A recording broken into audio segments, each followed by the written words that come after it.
자유와 사실을 추구하는 이승만 TV입니다. 시청자 여러분 안녕하십니까? 오늘의 주제는 이어지는 독도 논쟁, 우산도와 석도의 실체가 되겠습니다. 반일 종족주의라는 책에서 저는 우리 한국인들의 오래된 공통된 정치적 통념, 독도는 우리의 고유 영토다 라는 것에 도전을 했습니다. 그렇다고 해서 제가 독도가 일본 땅이라고 주장하는 것은 아니다 하는 것은 이 강의 시리즈를 통해서 분명히 밝혔습니다. 1952년 이승만 대통령의 독도 편입은 나름의 정치적, 군사적 결단으로서 그 나름의 역사적 의미를 갖는 것이고, 그것은 우리는 소중히 평가하고 간직을 해야 된다 하는 것입니다. 그러면서도 이승만 대통령의 세종실록 시리즈라든가 안정복 사건이라든가 동국문헌비고와 같은 역사적 문헌에서 근거를 찾아서 그와 같은 행동을 한 것은 아니다 하는 것을 이야기를 했습니다. 어쨌든 독도를 두고 일본과 분쟁은 벌어져 있는 것이고, 분쟁은 분쟁지로서 신중하게 지성적으로 이를 다루어 나가고 해결해 나갈 필요가 있는 것이고, 그때 우리가 취할 마땅한 태도가 무엇인가, 이런 것을 제가 지금까지 강조를 해왔습니다. 그러나 어쨌든 저는 조선 왕조가 오늘날의 독도를 그의 고유 영토로 인지하고 지배했다는 통념에 대해서는 회의를 하고 있습니다. 지금까지 많은 그에 대해서 반론이 있어 왔고, 제가 또 이 강의를 통해서 KBS 영상을 중심으로 해서 제가 반론을 했습니다. 이후에도 주간조선을 중심으로 해서 반론의 기사가 끊이지 않고 있기 때문에 오늘은 거기에 대해서 대응을 하도록 하겠습니다. 이어지는 독도 논쟁, 그것이 오늘의 주제입니다. 지난 10월 14일자 주간조선에서는 동북역사재단의 홍선근 연구위원께서 이영훈의 독도를 논박한다 하는 그 제목을 달고, 독도는 우산도의 이름으로, 또 대한제국기에는 석도라는 이름으로 조선왕조와 대한제국의 영토로 지배되었다는 그 주장을 하면서 저를 비판한 적이 있습니다. 거기에 대해서 오늘 짤막하게 제 반론을 말씀드릴까 합니다. 이 보여드리는 이 사진은 네이버 지도에서 캡처한 것인데요. 오늘날의 독도입니다. 그리고 섬이 두 개 있습니다. 여기 죽도가 있고 그 위에 가람도가 있습니다. 요 두 개, 독도에는 주변에는 사람이 사는 섬이 두 개가 있는데 죽도와 독도다. 이것을 전제하고 제 이야기를 쭉 들어주시면 감사하겠습니다. 이 독도에 관한 지도가 처음 나타나는 것은 이미 잘 알려져 있는 대로 역사책에도 또 각종 박물관에도 널리 알려져 있습니다만, 1530년에 그려진 팔도 총도라는 지도의 동해 부분입니다.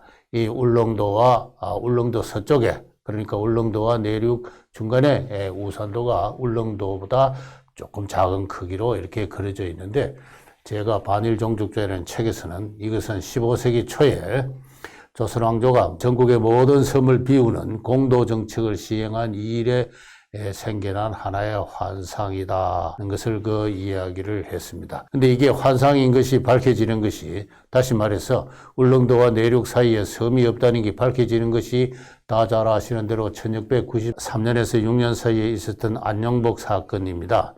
이 안녕복이라는 사람이 울릉도를 거쳐 일본에까지 가서 울릉도는 자국의 영토다라는 것을 주장을 하게 되었고, 그 일을 계기로 해서 조선왕조와 일본 막부 간에 외교적 고습이 성립해서 일본 난민이 더 이상 울릉도에는 가지 못하게 하는 조치가 일본에서 취해집니다. 이후 조선왕조는 2년 내지 3년에 한 번씩 정기적으로 울릉도에 삼척의 무관 영장을 파견해서 울릉도를 조사를 합니다. 일본인들이 와서 살지 않는지.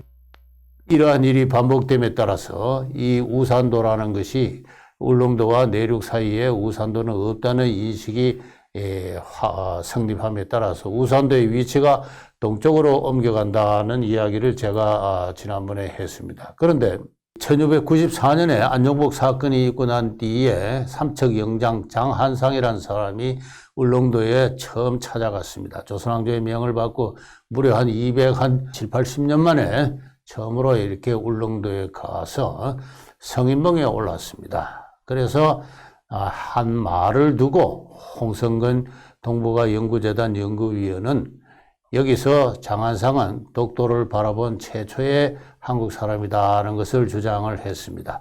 그 말이 다음과 같습니다. 성인봉, 당시는 삼봉이라 했습니다만은 성인봉에 올라가서 보니 서쪽으로는 구불구불한 대관령 모습이 보이고 동쪽으로는 바다를 보니 동남쪽에 섬 하나가 희미하게 있는데 크기는 울릉도의 3분의 1이 안 되고 거리는 300여 리에 지나지 않았습니다. 이 말을 두고 많은 사람들이 장한상이 독도를 보았다고 이야기를 합니다. 그러나 저는 모든 사례를 비판적으로 대하는 사람이기 때문에 그러한 그 통설을 쉽게 받아들일 수가 없습니다. 첫째, 울릉도 성인봉에서는 대관령이 보이지가 않습니다. 볼 수가 없죠. 울릉도에서 내륙 육지는 석양의 맑은 햇살을 배경으로 해서 실루엣으로 해서 삼척의 산등성이가 희미하게 비칠 뿐입니다. 대낮에 성인봉에 올라가면 나무가지가 우거져 있고 주변 봉우리에 막혀가지고 하늘과 바다가 닿아 있는 먼 바다가 바다 안개 가운데 희미하게 보일 뿐입니다. 무려 200km 이상 떨어진 어떤 삼척의 대관령을 봤다는 것은 말이 안 되죠. 이 장한상은 울릉도 주변에 우산도라는 섬이 있다는 것을 그러한 오래된 통념을 가지고 있습니다. 그것을 찾기 위해서 또 동남쪽을 바라보니까 섬 하나가 희미하게 보이는데 울릉도의 3분의 1이 안 되는 크기다 이렇게 이야기했는데 저도 이것을 믿지를 않습니다. 울릉도와 독도의 관계는 지금 아주 소상하게 밝혀져 있습니다. 여기는 동북아 연구재단이 큰 기여를 했는데요. 한 580일간 현지에서 관측한 결과 56일, 그러니까 10분의 1 미만의 확률로 아침바다가 아주 깨끗할 때 주로 가을과 겨울 바다에 먼 수평선 위로 손톱만한 크기로 독도가 아련하게 떠오릅니다. 중천에 성인봉에 올라가면 저도 독도를 보기 위해서 2번이나 올라갔습니다만 조금 전에 말씀드린 대로 여러 가지 복사광이나 확산광의 작용도 있고 대기의 불순물도 있고 해가지고 또 주변에 봉우리와 나무까지 막혀서 먼 바다가 희미하게 보일 뿐입니다. 동남 80km 해상의 독도를 대낮에 관측하는 것은 불가능하죠. 그러나 장한성은 무엇을 보았습니다. 동남쪽에 섬 하나가 희미하게 있는데 울릉도의 3분의 1이 안 된다. 실제 독도는 울릉도의 몇 분의 1도 안 되죠. 봤다면 손톱만한 크기입니다. 그런데 울릉도의 3분의 1만한 크기로 멀리 동남쪽에 섬을 봤다는 것은 동남쪽 해상에 형성된 해물을 봤다. 마치 오늘날 부산 태종대나 동백섬에서 대마도를 바라보면은 대마도가 보였다 안 보였다 하는데 그게 과학적으로 증명이 됐습니다. 그거는 해무에 의한 신기루 작용이다. 물론 부산에서 높이 올라가면 대마도가 보이겠죠. 바다에서 뭘 봤다는 것은 상당한 정도로 해무에 의한 신기루 작용일 수가 있습니다. 근데 어쨌든 홍성근 위원은 이 자료를 근거로 해서 장한상이 독도를 관측을 했고 이 사실은 이후 조선왕조의 그 사람들에 의해서 널리 퍼져나갔다. 이렇게 이야기를 하면서 18세기 이후 그려진 많은 강원도 지도나 전국 지도에서 울릉도 동쪽에 있는 우산도가 지금 그림이 바로 이 그림입니다. 18세기 중엽에 울릉도 동쪽에 우산도가 그려진 그림이 많이 나타나는데 이게 전부 독도다 이렇게 이야기를 하고 있고 또 오늘날 한국 교과서나 많은 사람들이 그 점을 의심의 여지 없이 생각을 하고 있습니다. 그러나 저는 곤란하다 하는 것입니다. 원래는 여기에 서쪽에 있던 것이 동쪽으로 옮겨온 계기에 대해서는 조금 전에 설명을 했습니다. 아무것도 없다는 것이 밝혀지니까 이것은 동쪽에 있는 모양이나 해서 남쪽으로 갔다가 동쪽으로 이렇게 옮겨가는 추세로 이 동쪽으로 이렇게 오게 됐는데요. 과연 이 섬이 무엇일까? 이 홍성근 위원은 장한상의 목척을 계기로 해서 저것이 바로 독도다라고 주장을 하고 있지만 사태는 그렇게 간단하지 않습니다. 좀 더 심각하게 따져봐야 됩니다. 장한상이 성인봉에 올라간 16년 뒤에 또 한 사람의 삼척 영장 박석창이라는 사람이 울릉도의 도형을 그렸습니다. 울릉도를 수토하러 갔다 와서 이 사람은 남아있는 지도로서는 최초의 지도를 그린 사람입니다. 이게 울릉도의 지도인데요. 이 울릉도의 지도는 이 사람은 동서남북을 이렇게 잘못 그려서 제가 이렇게 옆으로 뉘어 놓았습니다. 북쪽, 동쪽, 남쪽, 서쪽인데요.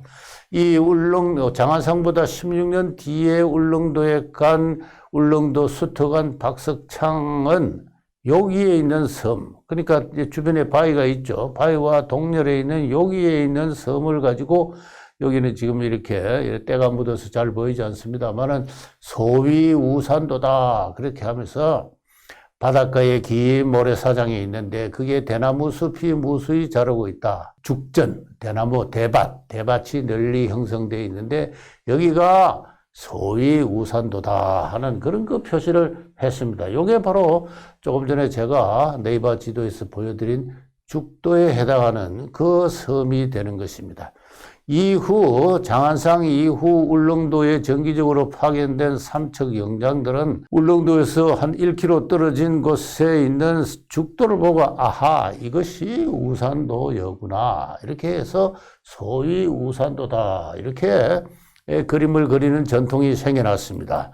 이것은 18세기 중엽에 팔도 여지도라는 그림인데요. 여기서도 바로 이것이 소위 요 글자는 선명하니까 나중에 확대시켜 보시기 바랍니다. 소위우산도다. 여기 울릉도죠. 울릉도 중봉 성인봉이 있고 그 다음에 요 동쪽 끝에 여기 소위우산도라고 했는데 여기 있는 섬은 이 밑에 있는 섬은 환상입니다. 환상 있지도 않는 섬을 이렇게 그렸고 여기 있는 섬은 소위우산도로 해서 이것이 오늘날의 죽도를 가리킨다 이렇게 이야기할 수 있습니다. 이 울릉도 지도는 이거 말고 한 가지가 더 전하고 있습니다. 19세기 중엽에 1867년경에 누가 그린지는 알 수가 없습니다만은 울릉도 도형이라 해서 또 한 사람의 울릉도 수토관이 그린 그림입니다. 이 그림에는 제가 아는 한 처음으로 두 섬이 나타납니다. 여기가 대우도고 소우도입니다. 소우도.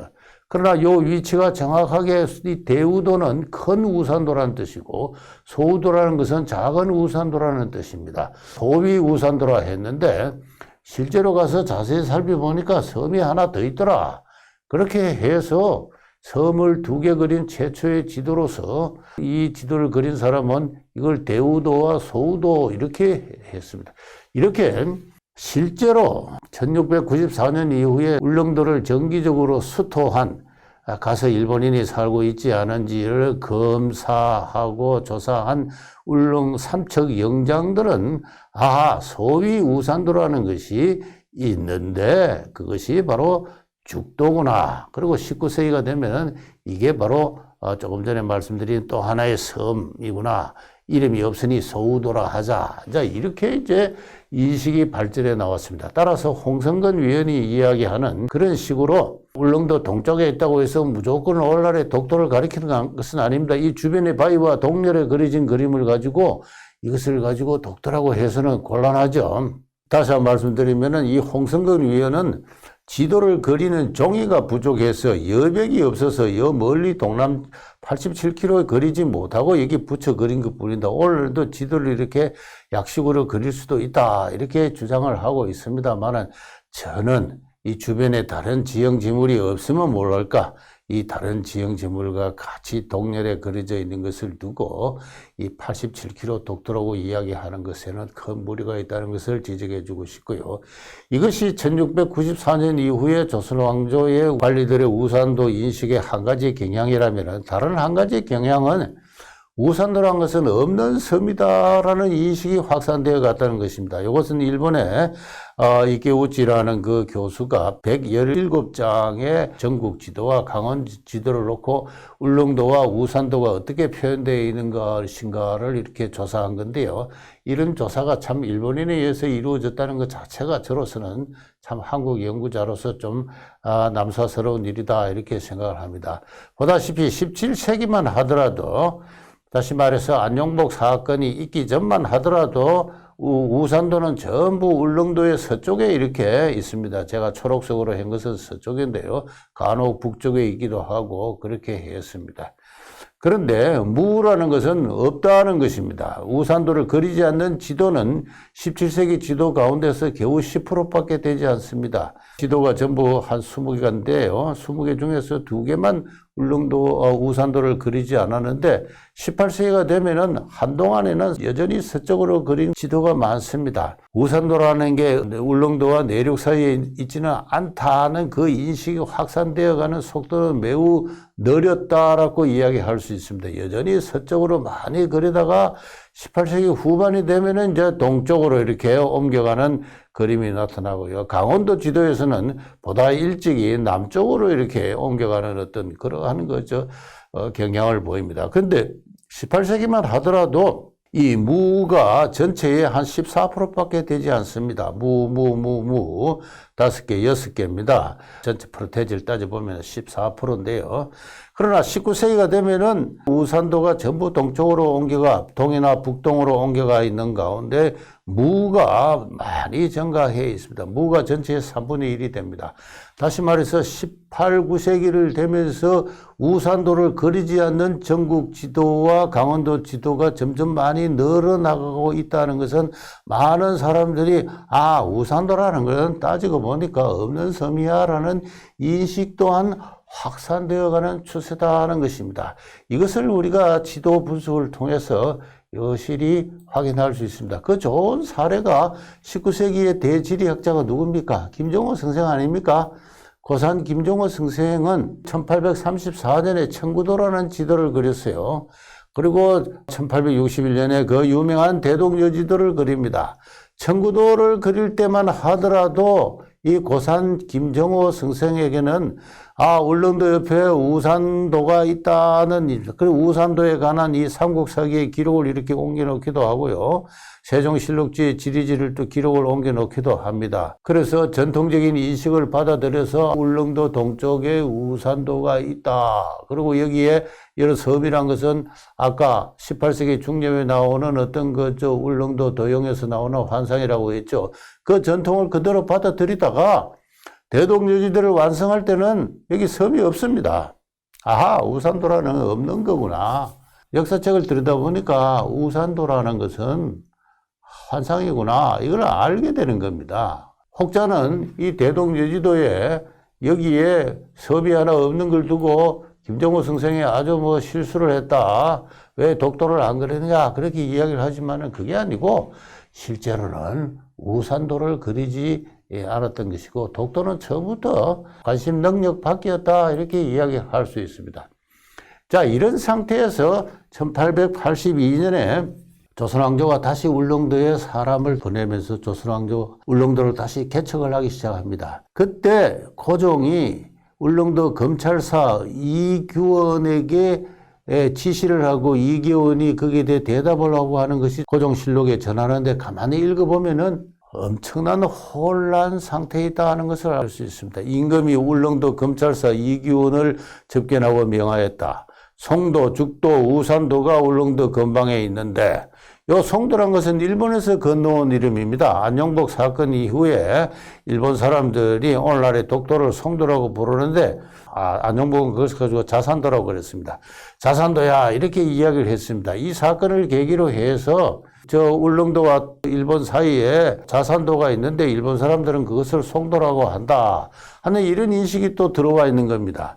그 다음에 죽도는 조금 전에 말씀드린 대로 박석창이 울릉도 주변에 넓은 해변가에 대밭이 있고 이것이 소위 우산도입니다 하면서 그때부터 생겨난 이름이에요. 죽도. 그리고 원래부터 있던 우산도, 송도, 죽도, 우산도, 일본말, 또 한국에서 생겨난 말, 이런 것들이 이제 세 개의 섬이 울릉도 근방에 있는데 떨어진 거리가 얼마인지 어떤 물산이 나오는지 살펴라 라고 이제 이규원에게 명을 하니까 이규원이 대답을 하기를 임금이시여 우산도는 곧 울릉도입니다. 별도에 있는 섬은 아닙니다.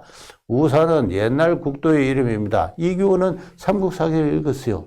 삼국사기를 읽어보면은 울릉도에 우산국이 있다 그랬습니다. 이 우산국이 고려왕조에 들어와서도 존속하다가 11세기에 없어지죠. 그 사실을 안 겁니다. 우산도는 별도의 섬이 아니고요. 원래 울릉도에 성립한 옛 나라 국도, 그 나라 서울의 이름입니다. 자, 이렇게 대답을 하니까 또 고종 임금이 말하기를 혹칭, 우산도, 송도, 죽도 이것이 모두 여지 성남에 있는데 뭐 자세하게 설명드리진 않겠습니다. 송도, 죽도, 우산도 세 섬을 통칭해서 울릉도라고도 하니 그 형편을 모두 검찰하라. 이게 얼마나 큰 고종이라는 임금이 울릉도에 두고 큰 혼란을 일으키고 있는지를 알 수가 있습니다. 그런데 이게 고종의 책임이 아니라 조금 전에 말씀드린 대로 동해의 바닷가에 울릉도와 일본 사이에 일본인들이 송도라고 부르는 자산도, 우산도가 있다라는 인식, 전통적인 인식 계열의 하나. 두 번째는 그것은 저 울릉도 주변에 있는 죽도를 말하는 거다라는 그저 울릉도를 다녀온 어떤 수토관들의 이야기. 그 다음에는 이기원처럼 그 원래는 저 없는 섬입니다 하는 이러한 인식의 세 갈래가 서로 얽혀가지고 고종이라는 임금의 머릿속에서 큰 혼란을 일으키고 있는 이와 같은 상황을 우리는 여기서 발견할 수가 있는 것입니다. 그런데 이 이기원이 검찰사로 명을 받아서 울릉도로 다녀왔습니다. 다녀와서는 이러한 지도를 그려요. 지도를 그리는데 이 지도에서 처음으로 이 섬 두 개를, 나머지는 바위입니다. 섬 두 개를 그리는데 요 섬이 바로 죽도예요. 오늘날의 죽도. 제가 처음 보여드릴 죽도라고 명확히 썼습니다. 오늘날의 죽도라고 명확히 기록한 지도는 제가 아는 한 이것이 처음입니다. 그 다음에는 그 북동쪽에 섬을 그려놓고 그 사이에 도항이라 그랬어요. 도항. 이 섬 이름도 아니고 이걸 우리나라 문자 명칭으로 읽으면 섬목이 됩니다. 여기가 섬목이다. 이렇게 해서 여기서 도항이라고 이름 붙인 것은 또 이기원이 처음입니다.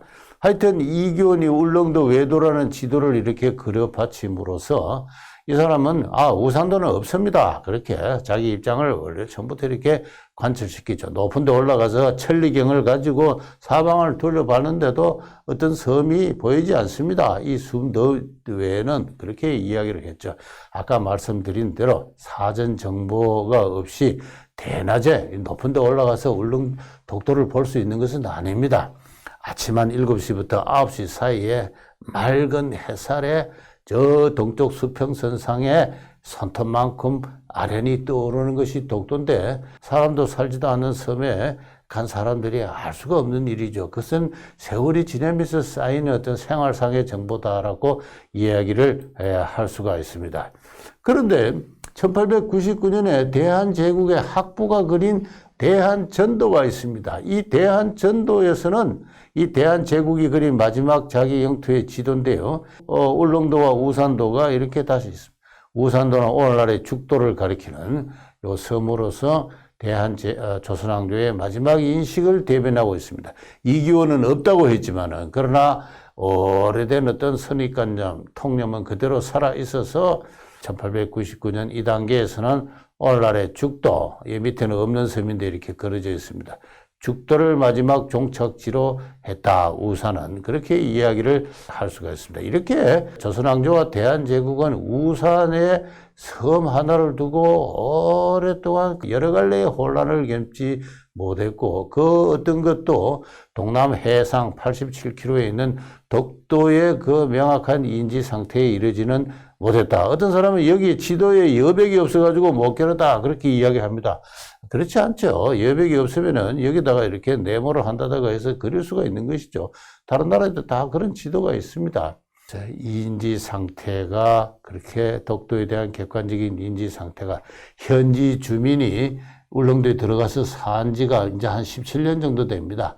그 상태에서 독도라는 것이 객관적으로 인지되고 있는 현지 주민사회에서 인지되고 있는 그런 실정이었지 중앙정부에까지 그것이 공식적으로는 이르지는 못했습니다. 그런 상태에서 1900년에 울릉도를 울도군으로 개칭을 하고 그리고 그 구역을 울릉도 전도와 죽도와 석도를 관할한다 하는 이러한 칙령이 내려갑니다.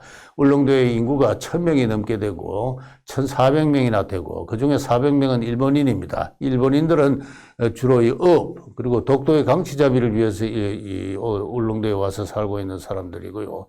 이렇게 해서 울릉도를 독자적인 행정 단위로 이렇게 성격을 시키는데 여기에 대해서는 제가 이전에 KBS에서 논박한다 하면서 조선왕조가 그러한 조치를 취하게 된 기본 배경 어떠한 것이었느냐. 기본적으로 농업국가의 그것이었다.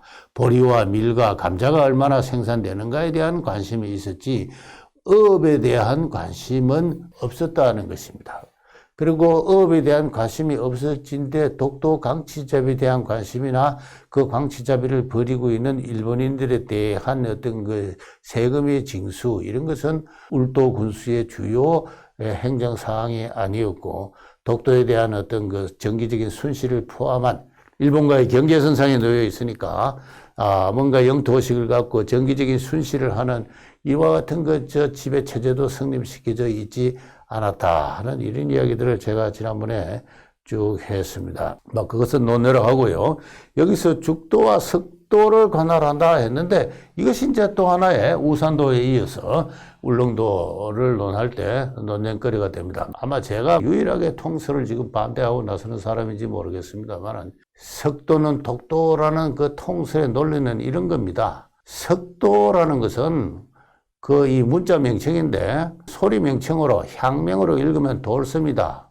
근데 전라도 방언에서는 이 울릉도에 들어온 사람이 전라도가 많으니까 이것을 가지고 독섬이라 했는데 여기서 독자를 차음을 다 하니까 빌린 것이 오늘날의 독이다. 그래서 석도가 이런 논리로 독도라는 새로운 문자 명칭으로 전이했다. 이게 이제 통설입니다. 통설인데 이번에 홍성근 위원이 저를 비판하면서 하는 이야기는 울릉도 주민은 오래전부터 일제시대 때부터 이 독도를 돌섬이라 불렀다. 근데 돌섬이라는 것은 바로 석도, 돌은 석이니까 이걸 문자 명칭으로 표현하면은 석도가 된다. 따라서 1900년에 석도는 바로 돌섬인데 이 돌섬은 또 독섬으로 전라도 방언으로 전이해서 독도라는 소리 명칭으로 따라서 이 한자로 표현되어 있지만 이거는 소리 명칭 계열이다. 그래서 한자로 표현된 두 가지 계열의 문자 명칭이 있는데 내시를 따져보면은 하나는 돌석자의 뜻을 따온 훈차고 또 하나는 이 독의 음을 따온 음차다. 이런 식의 이야기죠. 이런 이야기를 하고 있습니다. 이런 이야기를 교과서에까지 소개를 하고 박물관에 소개하고 이것이 너나 없이 다 이런 주장을 하고 있는데 저는 오래전부터 이게 좀 문제가 있다. 반일 동독주의에서는 독섬이라는 섬이 음차를 할 때 왜 홀로 독이라는 이 독자가 될 필연성이 어디 있느냐. 송아지 독자도 있고 언덕 독자도 있고 많은 독자가 있습니다. 이 논리적으로 설명이 안 된다는 게 제 생각이었습니다. 그래서 이번에 뭔가 새로운 어떤 조사를 해야 되겠다 해서 여러 가지 궁리를 하고 있는 중에 제가 예전에 토지조사 사업을 연구하는 과정에서 많이 활용했던 이 지도를 떠올렸습니다. 1916년에 건세 한국 5만 분의 1이라는 지형도 조선총독부 육지청량부가 제작한 지도인데요. 이 지도에 나오는 최초의 5만 분의 1 지도입니다. 최초의 5만 분의 1 지도는 그 전에 20년 전에 청일전쟁 때 일본 육군의 육지청량부가 제작한 게 있습니다만 그걸 바탕으로 해서 토지조사 사업 때 본격적으로 5만 분의 1 지도가 과학적으로 척도가 되는데 이것은 당시에 만들어진 울릉도 지도입니다. 이게 죽도고 이게 관음도인데요. 이 5만 분의 1 지도는 전국의 모든 지명을 한자로 표시하고 동시에 일본 가나로 표시를 하면서 그 지방면의 향명, 소리 명칭을 적었습니다. 그래서 어떻게 읽히는가를 하는데 한자 명칭을 그대로 한 것이 아니라 그 지방면의 소리 명칭을 향명을 적었습니다. 그러니까 죽도 같으면 대섬, 송도 같으면 솔섬 이런 식이 되는 것이죠. 우도, 소우자 같으면 소섬 이런 식으로 그 가나를 다 표현했습니다. 제가 이 사료에 주목을 하고 전국의 많은 섬들의 이름을 다 조사를 했습니다. 지난 며칠간에.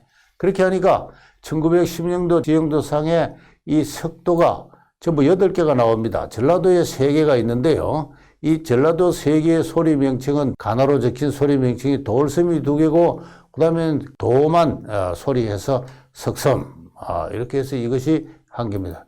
다시 말해서 전라도 방언을 빙자해서 석도를 독섬이라고 읽은 곳은 하나도 없습니다. 그 외에 석도는 충청도 1개 지금도 있습니다. 경기도에 2개 지금도 있고요. 황해도, 평안도에 석도가 다 있는데 다 돌섬, 석도 이렇게 읽힙니다. 다시 말해서 전국 8개 석도의 소리 명칭은 돌섬, 석섬, 석도 이 3가지 중인데 그중에 돌섬이 5개, 8개 중에 5개로 가장 많고 우리나라의 독도학자들이 주장해온 대로 석도를 독섬으로 읽은 것은 전라도를 물론이고 전국 어디서도 하나도 없다.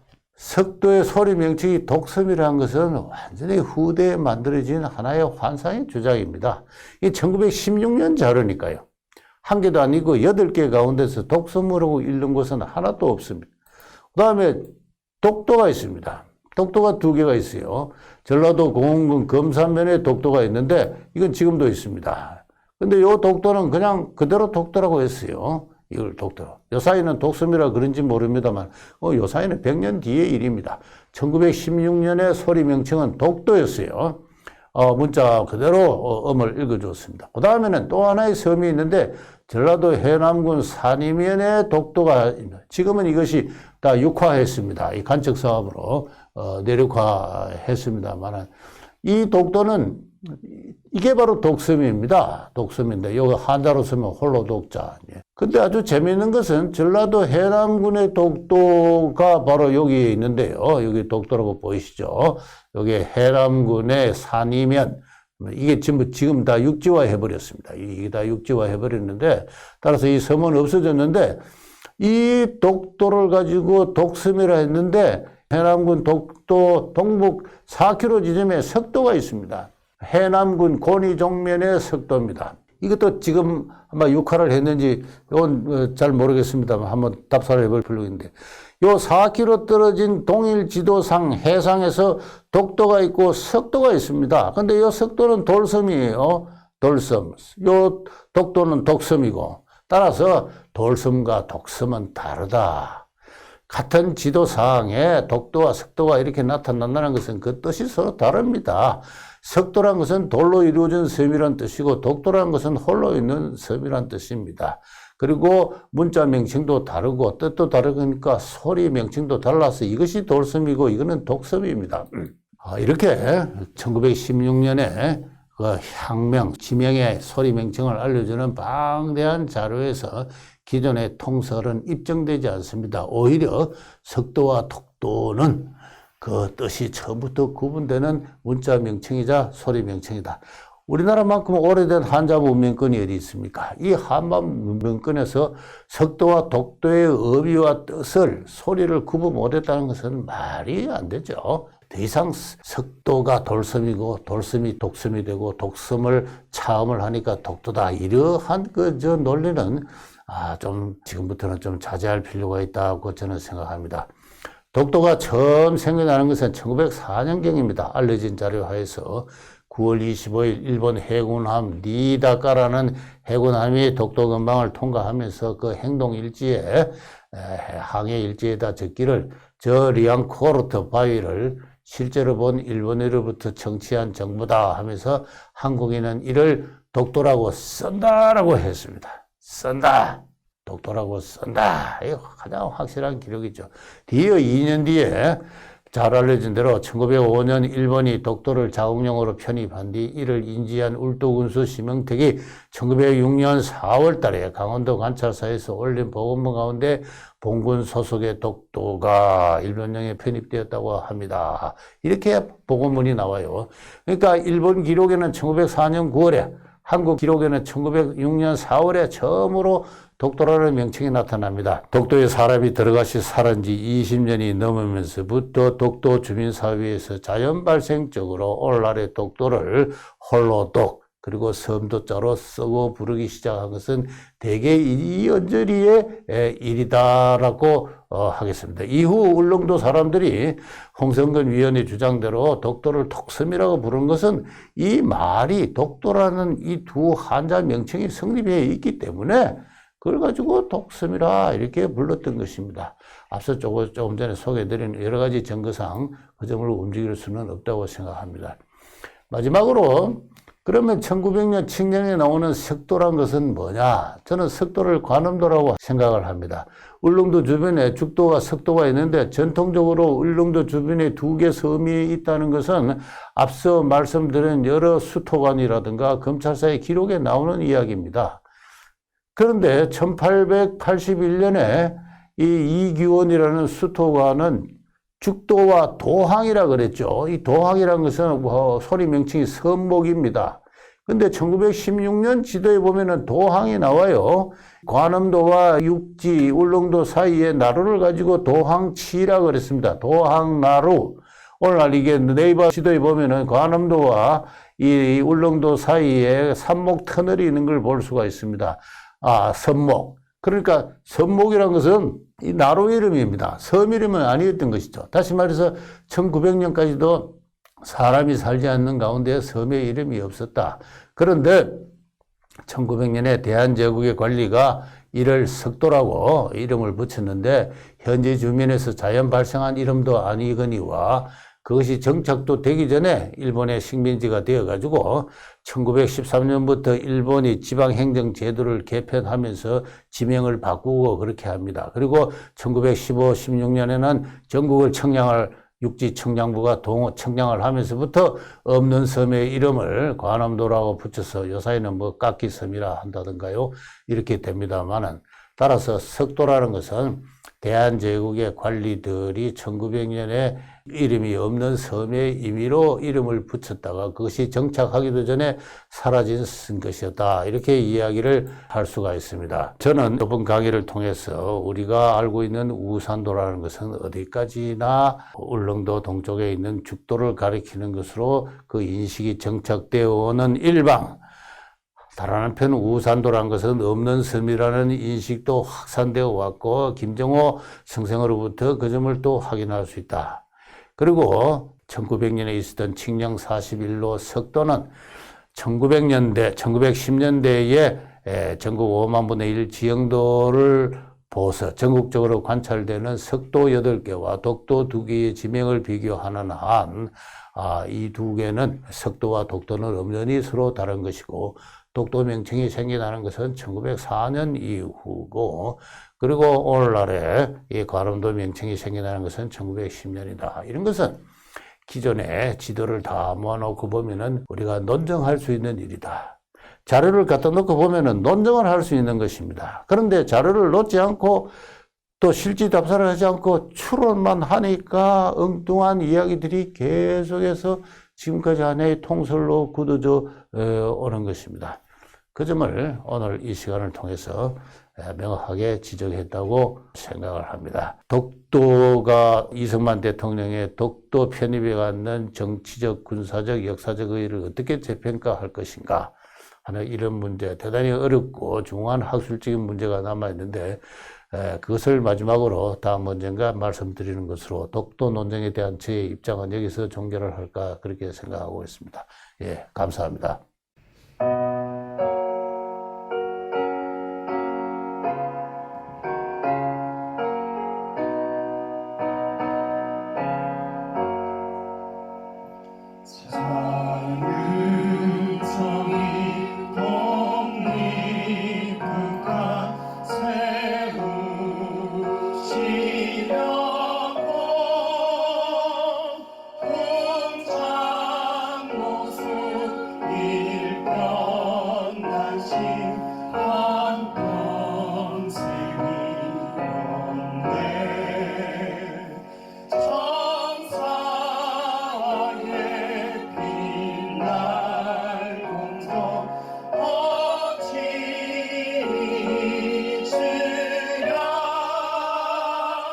선진 사회